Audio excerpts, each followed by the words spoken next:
They called Earth a graveyard. Ruins stretched where great cities once stood, broken steel towers piercing the sky like bones of a giant. Smoke still lingered in the air decades after the first bombardment. Across the galaxy, whispers spread. Of a broken world, a people crushed, and a planet left to rot. To most alien races, Earth was nothing more than a warning: defy the Council, and you end up like them. The Council laughed when Earth was mentioned. To them, humans were dust scattered on the wind. Ruins, they said, is nothing more than ruins. But those who walked among Earth's ashes knew better. Survivors were not broken. They were waiting. In the dark tunnels beneath the wrecked cities, in bunkers carved into stone mountains, and in the steel bellies of forgotten war machines, humanity was breathing slow, steady, and dangerous. Admiral Kale, commander of the Council fleet during the invasion, still remembered the screams from his first reports. Human resistance should have been crushed in weeks, but it stretched into years. Villages fought like armies. Children carried fire in their hands, and men and women refused to kneel, even with orbital guns above their heads. It took the Council 20 years to silence Earth, and even then, silence never felt real. Now, 50 years later, the galaxy thought Earth was gone, forgotten, a grave of dust, but deep under the burned crust, something was waking. The ruins of New York were a skeleton city, streets filled with cracked stone, bridges snapped like broken ribs. Above, alien scavenger ships hovered, stripping what little remained. They laughed at the idea of humans hiding among rubble. How could a defeated race survive this long? They mocked the empty towers and hollow streets. Until one night, the ruins spoke back. From the shadows of a crumbled skyscraper, a silent shape moved. Not alien, not scavenger, but human. His name was Yarrick, a survivor born in the ashes, raised. In the tunnels below, carried no uniform, no banner, only a simple pulse rifle scavenged from the first invasion. He watched the scavenger ship land, its crew stepping out, laughing about selling Earth's ruins for scrap metal. He pressed a button on his wrist. The ground trembled. Hidden mines buried 50 years ago, waiting, came alive. A chain of explosions ripped across the street. Fire swallowed the scavengers where they stood. The ship itself crumbled into the ruins. From the tunnels below, hundreds of eyes opened. Humans stepped out into the moonlight, their weapons old but ready, the first. Time and decades, Earth's ruins were not silent. The survivors had waited long enough. Whispers spread faster than fire. Across the galaxy, merchant ships carried rumors of human ghosts walking the ruins, of scavengers who never returned, of Council patrols vanishing in the ashes of Earth. At first, the Council laughed again. Impossible, they said. Earth is dead, but then outposts on the rim began to burn. Entire fleets disappeared in ambushes near asteroid belts. The wreckage of Council ships was left floating in space with one message painted across the hull in burning letters. We are still here. The galaxy trembled. Yarrick stood at the heart of it. He was not a general, not a king, not even a soldier trained in some academy. He was a survivor, a child of fire and ruin. Around him stood thousands like him, men, women, and children who had grown strong in the ashes. They carried weapons made from scrap, ships built from wreckage, and courage that could not be broken. From the ruins, a new army was born, and this time, Earth was not fighting for survival, it was fighting for vengeance. The first target was chosen. Carefully, a Council world known for its wealth, its towering palaces, and its arrogance. The leaders there had once broadcast the destruction of Earth across the galaxy, laughing as the human cities burned. Now, their skies would burn. Yarrick and his people launched in ships that should not have flown, ships built from rust, welded with broken steel, powered by reactors patched together with desperate hands. Yet when the fleet rose above Earth's ashes, the stars seemed to bow. One by one, the ships aligned, forming a wall of fire in the night sky. For the first time in 50 years, Earth had a fleet. When the Council saw them, they laughed again. Scrap metal, they mocked. Nothing but junk. But they would soon learn that humans had turned ruins into weapons, and soon, Every world would bow to the ashes they once mocked, because Earth was not dead. It was rising, and the galaxy would remember the day the ruins spoke. The council world of Valeris was untouched by war. Its glass towers reached into the clouds, shining with wealth and arrogance. On the surface, noble families feasted under golden lights, speaking of politics, trade, and power. None of them believed Earth could ever rise again. To them, humans were nothing more than dust buried in ruins. That night, the sky betrayed them. Without warning, fire streaked through the clouds. The first of Earth's rebuilt ships entered orbit, its patched hull glowing red as it cut through the upper atmosphere. Behind it came dozens more jagged ships of steel and scrap, each one scarred by history yet alive with purpose. The defense systems of Valeris scrambled to respond. Alarm bells screamed across the capital, drones launched from their hangars, planetary cannons powered up, and the noble council rushed into panic. "Impossible," they shouted. "Earth cannot have ships." But Earth did. From the lead ship, Yarrick watched the planet below.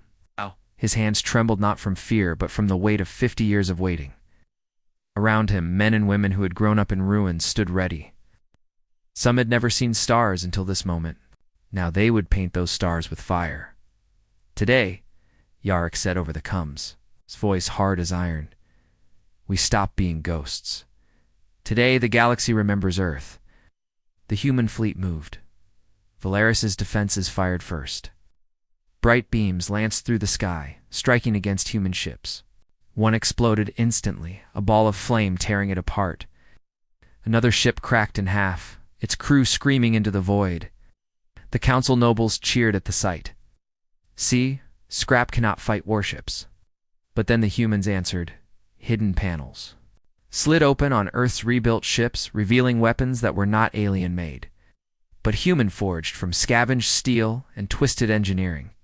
They fired in unison. Dozens of missiles streaked down like burning stars, striking the planetary cannons. Explosions bloomed across the surface. Towers collapsed, fire spread, and screams filled the night. The nobles stopped cheering. From orbit, Yarrick's fleet rained vengeance. The first city burned within minutes. Valeris's defenders fought back with everything they had, but the humans were not fighting with rules or honor. They were fighting with rage. In the chaos, Earth's ships began their true assault, not destruction, but a message. Yarrick ordered his forces to seize the central palace. Dropships descended through the fire, crashing into courtyards of marble and gold. From them poured men and women in patchwork armor, carrying rifles made from alien scraps. They stormed the halls of the nobles, shouting words that had not been heard on this world in half a century. For Earth, the palace guards resisted, but they were trained for ceremony, not war. They fell quickly under the weight of human fury. Within hours, the nobles of Valeris found themselves on their knees, their jeweled crowns thrown to the floor. Yarrick entered the throne hall. The nobles trembled as the smoke of burning cities rose behind him. He said nothing at first. He only looked at the golden walls, at the wealth bought with Earth's blood. Finally, he spoke. 50 years ago, you laughed while my world burned. Now you kneel in its ashes." The nobles begged for mercy. They promised gold, fleets, trade, anything. Yarrick shook his head. "We don't want your gold. We don't want your promises. We want your fear." And with those words, he ordered the palace doors torn open. Outside, the city burned, and the sky above roared with the sound of Earth's fleet. Across the galaxy, news of Valeris's fall spread faster than light. Merchants whispered it in secret. Soldiers muttered it in fear. Entire planets began to question the council's power. "Earth has returned," the whispers said. "The ruins are rising." But not everyone whispered. Some shouted in rage. In the council chambers, alien leaders screamed at each other. Some demanded immediate war. Others begged for peace before Earth's vengeance spread further. For the first time in centuries, the council was divided. Admiral Kale, now an old man, sat in silence as the arguments raged. He remembered Earth. He remembered the fight that would not die. I whispered to himself, We should have destroyed them completely. But it was too late. On Valaris, Yarick stood above the captured nobles, his eyes burning with the fire of a people who refused to die, and he knew this was only the beginning, because Earth would not stop at one world. The ruins were no longer silent. They were marching. The council chamber was built to show power. Its walls stretched high like mountains, carved with symbols of dominance over hundreds of conquered worlds. The floor glowed with silver lights, and above, a great star map showed the council's reach across the galaxy. For centuries, no one had dared to challenge that reach. But now, the chamber shook with anger and fear. Valaris has fallen. A governor shouted, his scales shimmering with panic. An entire world taken in a single night by scrap ships, another roared, by a people we declared extinct. The chamber erupted in noise. Some demanded retaliation, others demanded caution. Every faction spoke louder than the last until the noise became chaos. At the center, Admiral Kale sat silently. His eyes, sharp even with age, studied the holograms of Earth's fleet. Rusted ships patched together from wrecks, yet moving with precision, with discipline, with fury. He had warned them long ago humans were not broken. They were waiting. And now the wait was over. Silence. The high speaker of the council thundered, slamming his staff against the floor. The chamber quieted, though tension still rippled through the air. We face a threat that should not exist. Earth was destroyed. And yet they rise again. How? No one answered. Kale finally stood, his voice steady, because you never killed their spirit. You burned their cities, but not their will. You left them in the ruins, and in those ruins they grew sharper, harder. We are not facing survivors. We are facing predators who have tasted blood. Murmurs swept across the chamber. The high speaker's eyes narrowed. And your advice, Admiral? Kale hesitated. It's been a lifetime serving the council, crushing rebellions, commanding fleets. But when he remembered their stubborn defiance, their endless ambushes, their children fighting with fire in their hands, he felt a chill. My advice, he said at last, is to fear them. Chamber fell into silence. But fear was not enough for some. Younger Admiral rose, his voice sharp with arrogance. Fear no? We strike. We send a fleet not of thousands, but tens of thousands. We erase their ashes from the stars. Cheers followed his words, but Kale shook his head. Strike if you wish. But remember this, every time you fight them, you teach them. Every time you wound them, you make them stronger. Meanwhile, far from the council's chambers, Yarick stood aboard his flagship. Valaris still burned behind him, its towers collapsing into dust. The human fleet gathered, battered, but victorious. Their first strike had worked, but it was only the beginning. In the command room, survivors from across Earth sat at the consoles. Engineers patched systems with scavenged parts, pilots adjusted controls that groaned with age, and soldiers sharpened blades beside rusted rifles. To outsiders, it was chaos. To humans, it was survival. Yarick leaned over the star map. Red marks showed the council's fleets, massive, endless, stretching across systems. Blue marks showed humanity's force, small, fragile, but growing. We can't fight them head-on, one of his captains warned. They'll crush us with numbers. And we don't fight them head-on, Yarick replied. We bleed them. We strike where they are weak. We take their worlds one by one, until the galaxy sees what they tried to bury. His eyes burned as he looked at the council's map. They laughed at our ruins. Soon, they will bow to them. That night, the fleet set course for their next target, a supply world, lightly defended, rich in resources. Glory, not a capital, but the veins that kept the council alive. The attack was swift.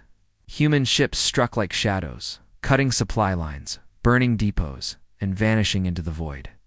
Every world they touched, they left a message. We are still here. Across the galaxy, fear grew. Farmers, merchants, miners all whispered of humans who struck from nowhere, who turned ruins into weapons. Even soldiers began to doubt. If Earth could not be killed. Could anyone? Back in the council chamber, panic spread faster than commands. Fleets were stretched thin, rebellions stirred in corners once silent, and the old order trembled. Admiral Kale stood at the window of his quarters, staring into the stars. He knew what was coming. Humans were no longer defending. They were hunting, and the galaxy had never faced hunters like them.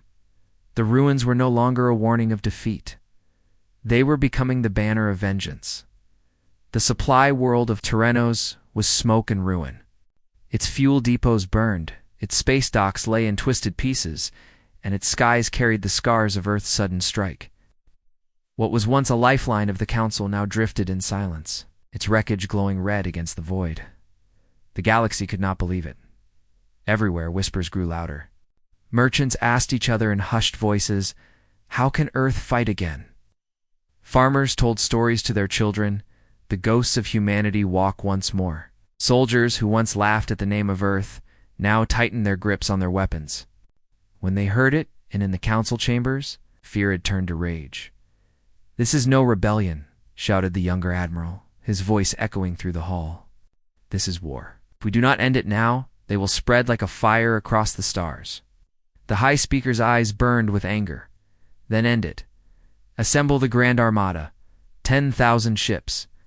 We will drown Earth's ashes in our fire." Admiral Kale listened, but he said nothing.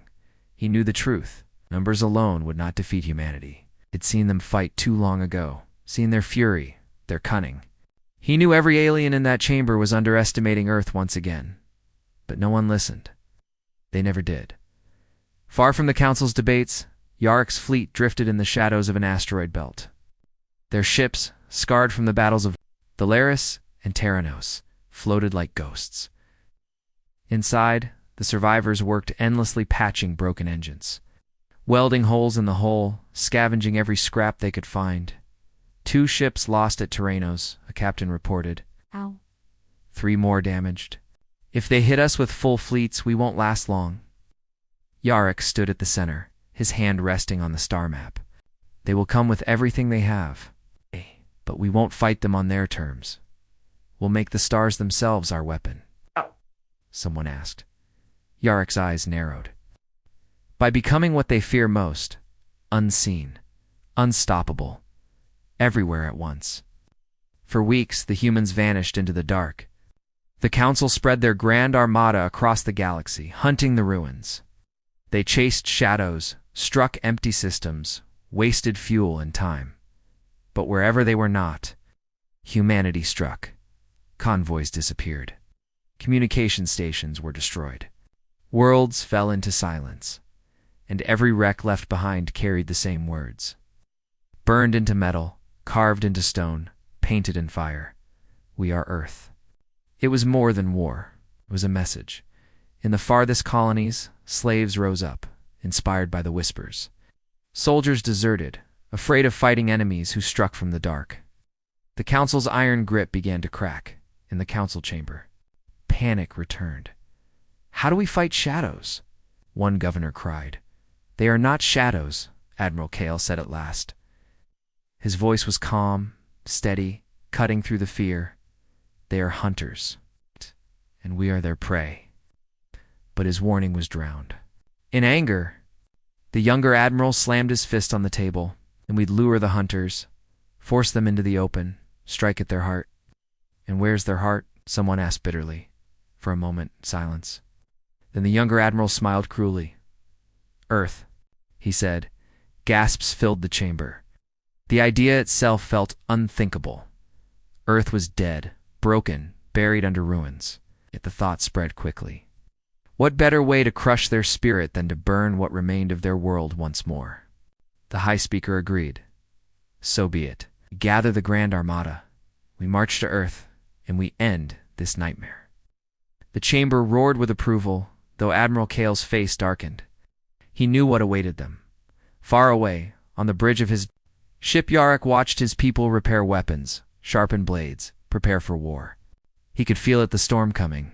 The galaxy's strongest armada, thousands upon thousands of ships, would soon descend upon their broken home. And yet he did not fear. Instead, He looked to the scarred faces of his crew, survivors who had grown in ashes, who had turned ruins into steel. He saw in them what the Council never understood. "We don't need to be stronger," Yarrick said quietly. "We just need to be human." And with that, Earth prepared for the greatest battle in its history. The ruins would not bow again. They would rise. The Grand Armada stretched across space like a river of fire and steel.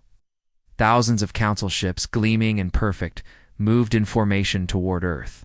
For the first time in 50 years, the galaxy's mightiest fleet was focused on one target. The ruins they believed were weak, broken, defeated. Admiral Kale watched from his flagship, his claws tightening on the console. He had seen humans fight before, but now they were defending their home, their last stronghold. He remembered the children who had held guns, the cities that had refused to fall, the survivors who had vanished into shadows. He shivered. "Sensors are picking up activity near the asteroid belt," a lieutenant said. "Ships are moving fast. Human ships, small but numerous." Kale's jaw tightened. "They're coming for us again, and this time they will not fight fair." On Earth, Yarrick watched the Grand Armada appear above the clouds. The fleet filled the sky, hundreds of miles of steel and fire, perfectly aligned, ready to crush his world. His people looked to him with fear and determination. "We can't match them in numbers," Yarrick said, his voice calm. "But we don't need to. Every weapon, every trap, every ruin we have, we will use it." The humans moved silently. Mines buried for decades were activated beneath orbital paths. Hidden stations opened fire from the shadows. Satellites repurposed and armed with human ingenuity struck the leading ships. The first wave of the Grand Armada was stunned. Ships exploded without warning. Missiles came from directions no one had expected. Council commanders tried to reorganize, but the humans were ghosts appearing, striking, and vanishing. Impossible. One admiral shouted, "They cannot have prepared for this." "They have been waiting," Kale muttered. 50 years. They have been waiting 50 years. Yarrick's fleet moved closer. Smaller, faster ships darted between Council cruisers, ramming, firing, then slipping away into asteroid shadows. Larger ships, built from Earth's ruins, unleashed missiles and railguns on strategic points of the Armada. Each strike was precise. Each strike was revenge. On the surface, the humans had prepared too. Cities long abandoned were rebuilt as traps. Steel walls and turrets rose from the ruins. Underground bunkers became command centers. Every street was mapped, every building a weapon, as the Grand Armada advanced. The humans did not fight to survive, they fought to destroy. Hours turned into days. Ships fell. Explosions lit the sky like twin suns. Entire sectors of the Armada were burned away, leaving gaps the humans exploited. Valeris and Terranos had been warnings. Now the Council realized the truth. Earth was not a grave. Earth was a fortress. Kale paced the bridge. His advisors whispered. "We can't retreat," one said. "If we leave now, Earth will follow. We'll strike across systems." Kale shook his head. "If we advance, we die here." Meanwhile, Yarrick stood on the bridge of the flagship, watching the chaos below. His people were exhausted, but their eyes burned with fire. Children who had grown in tunnels now operated missile systems. Engineers, once scavengers, commanded fleets. Every human fought as one, a single mind and spirit, focused on a single purpose, survival and vengeance. "Prepare the final trap," Yarrick ordered. "They think they see us. They think they know our strength. They do not." From the asteroid belt, a massive chain of old war machines, long buried and forgotten, rose into position. Ships hidden for decades activated powerful energy fields. Mines detonated in waves, pulling parts of the Armada into spinning death traps. Council ships collided, exploded, or were caught in gravity wells artificially created by human engineers. The Grand Armada, for all its numbers and firepower, faltered. Chaos spread from the front lines to the back. For the first time in history, the Council realized that they had underestimated Earth completely, and from the ruins. Humans emerged, ships blazing like comets, soldiers charging from rebuilt cities, engines roaring from underground tunnels. The battle had become a storm of fire, steel, and fury. Yarek's voice rang over the fleet. "We are not ruins. We are Earth, and today no one conquers us." The galaxy watched in horror as the invincible armada faltered. Ships once thought untouchable were ripped apart. Commanders screamed into empty channels. The Council's power, built over millennia, trembled before humans risen from the ashes, and in the shadows of the ruined cities, our new truth was revealed. Earth had never been defeated. It had only been waiting. The Grand Armada was in chaos. Ships burned across orbit, exploding into clouds of fire and metal. Council commanders shouted orders that could not be followed.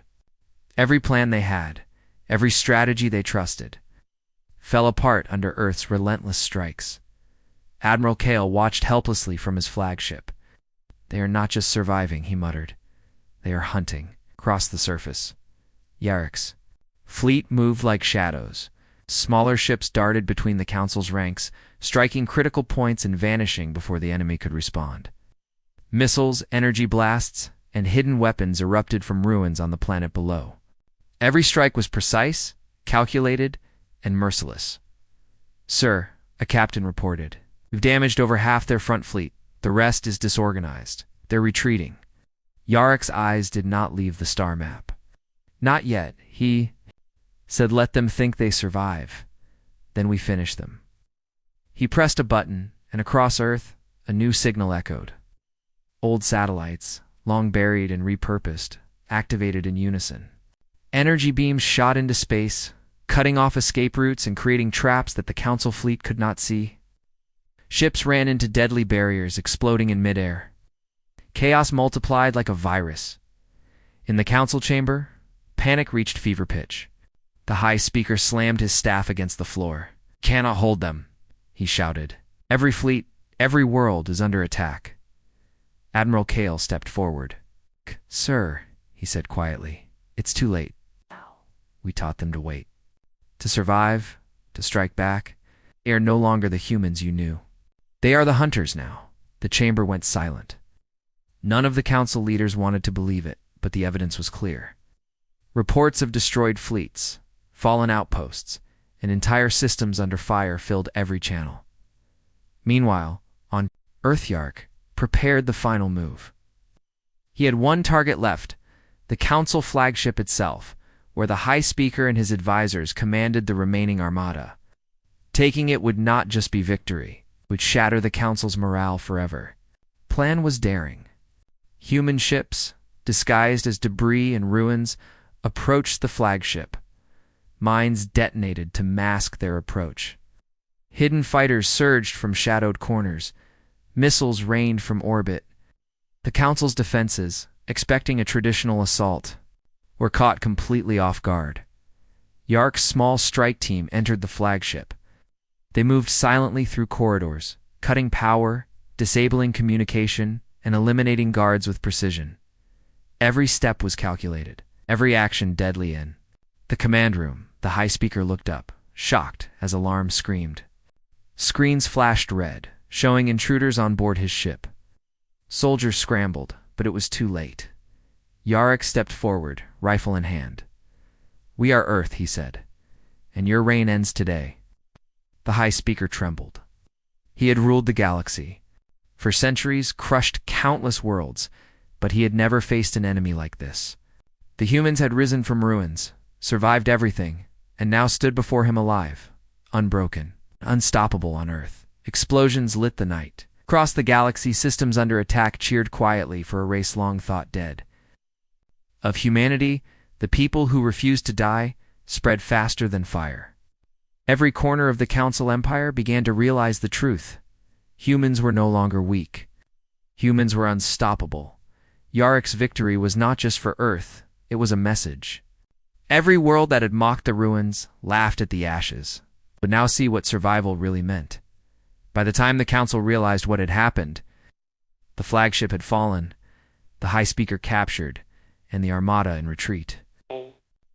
Across their fleets, The commanders argued, soldiers deserted. The once unified empire began to crumble. Yarrick stood on the bridge of his flagship looking at the retreating enemy. Around him, humans cheered quietly, their eyes still burning with fire. "Today," he said softly, "the galaxy learns a lesson it will never forget. Earth is not just a world. Earth is a force." The ruins were no longer ruins. They were the foundation of a new power, and humanity had just begun to rise. The council was broken, their fleets scattered, their worlds burned, and their leaders either captured or hiding in fear. Across the galaxy, whispers turned to shouts. Earth is alive. Earth fights back. Earth rules. But on the surface of Earth, nothing celebrated yet. The survivors had learned to fight, to wait, to strike, but they had also learned patience. Yarrick stood on the highest tower of what remained of New York, looking at the stars. Ships filled the sky, human ships of every size, every shape, every age, patched from ruins, yet stronger than the council had ever imagined. Around him, the people of Earth moved with calm determination. Engineers repaired ships, soldiers trained quietly, children studied star maps. Every hand had a purpose.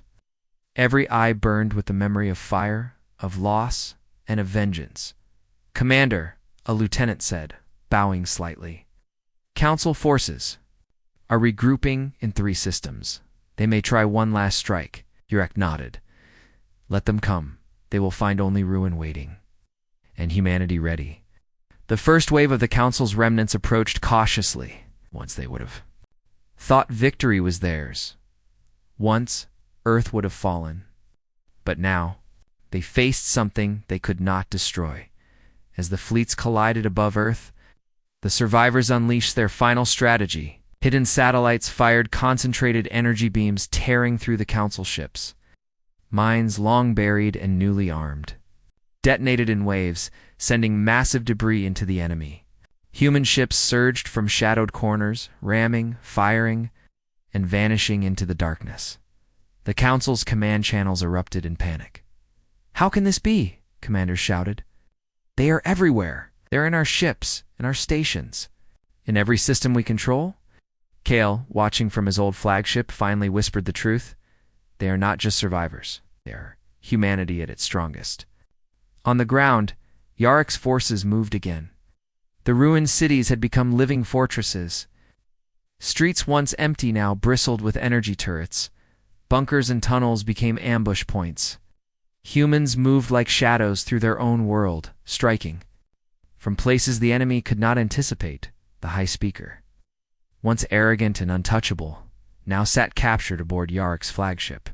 His eyes, wide with fear, followed the human commander.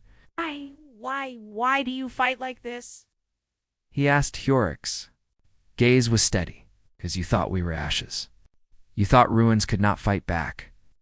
But every scar, every broken street, every child who survived, that is strength you will never understand."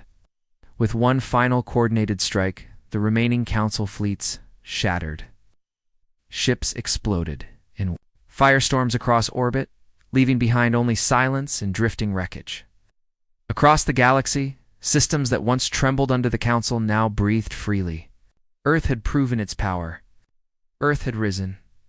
Yarrick looked out at the stars. The galaxy had mocked them. It had laughed at ruins, at fire, at survival. But now, every world would bow to the planet they had called dead, and yet he felt no joy. This was not conquest. This was proof. Proof that humanity could survive, endure, and rise against impossible odds.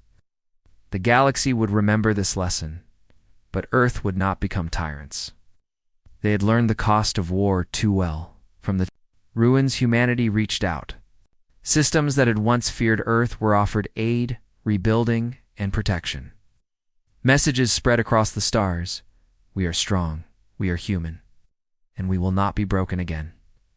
Every council world that survived quietly acknowledged the truth. The galaxy had changed forever. Earth, once a grave of ruins, had become a force no one could ignore. Yarrick turned to his fleet. "This is only the beginning," he said. "We fight for every human, for every ruin, for every star that once mocked us. The galaxy will learn what it means to face humanity as a victim, but as a power it cannot deny. And as the sun rose over the scarred cities, over towers half-burned, yet still standing, the survivors of Earth looked to the sky with fire in their eyes. The ruins had spoken. The galaxy had listened, and every world, from the smallest outpost to the greatest empire, would never forget the day Earth rose from its ashes.